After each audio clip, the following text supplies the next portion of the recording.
back to Living 808. We're living longer, healthier lives, but that longevity comes with a hidden cost. Today, we explore the one critical expense Medicare doesn't cover: long-term custodial care. Martha and Elliot Clopin of Get to Insurance join us with more on that. Thank you guys for being here. Appreciate it. Thank you for having us. Thank you. Definitely something I'm thinking about.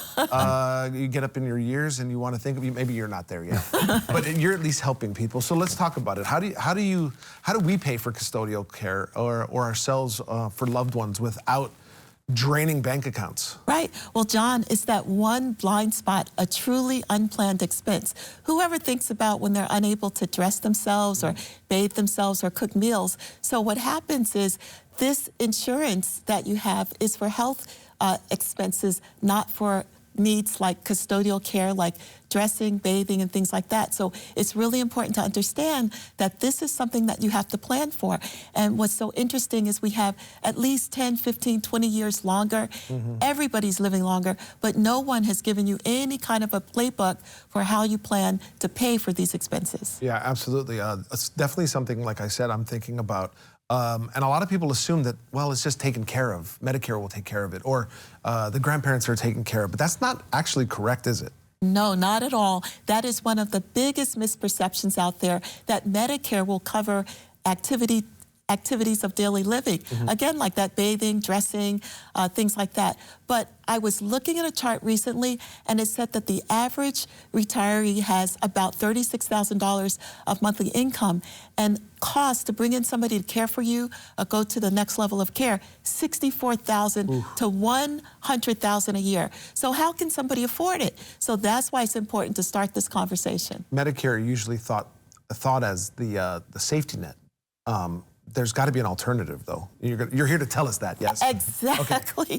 I think it's time to have that conversation. And Elliot likes to use analogies, so I decided I would use this Swiss Army knife analogy. Okay, because I like a Swiss Army knife has a lot of different blades, and these new life insurance policies, they're just not for when you pass away, but they also have what's called living benefits. So like a Swiss Army knife, you can have different blades for different tools. So yes, there's the main blade that takes care of the family if something happens, but there's also other blades or other tools that you can use for living benefits. So if you need to pull out money for long-term care, if you have a chronic illness, even if you want to tap into the surrender value and put a down payment on a house for your son, you can do that as well. So it's very important to understand that life insurance now offers these living benefits as well, but you got to plan for that. Okay, there are payments, though, and it can get expensive.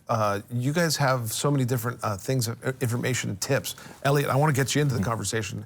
Can you give us an example of some of the stuff that we could be using? Right, sure. So a great example that we like to use for these universal life policies is you can accelerate the death benefit. So say that you have a certain amount for the death benefit.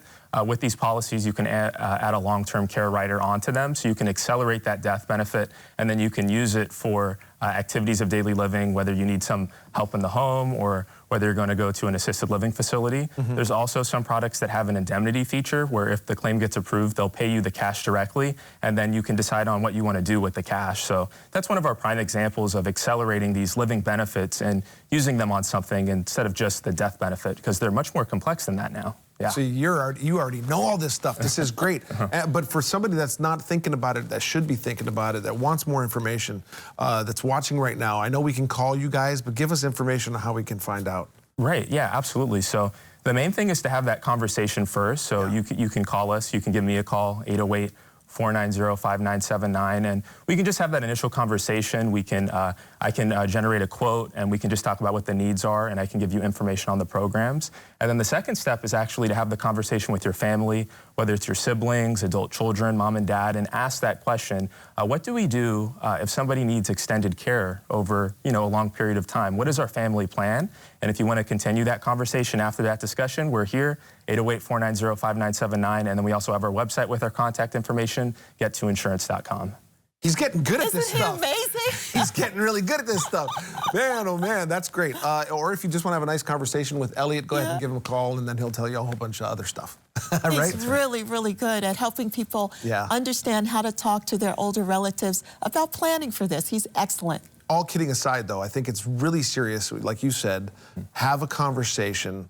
find out the information, then have that conversation with your family, because if you're not planning now, then you're planning too late. Yes? Exactly. That's right. Thank you guys for being here. Thank you, Really John. appreciate it. Great information. Of course, we'll have a full recap on our website, KH12.com, shortly after the show. But up next,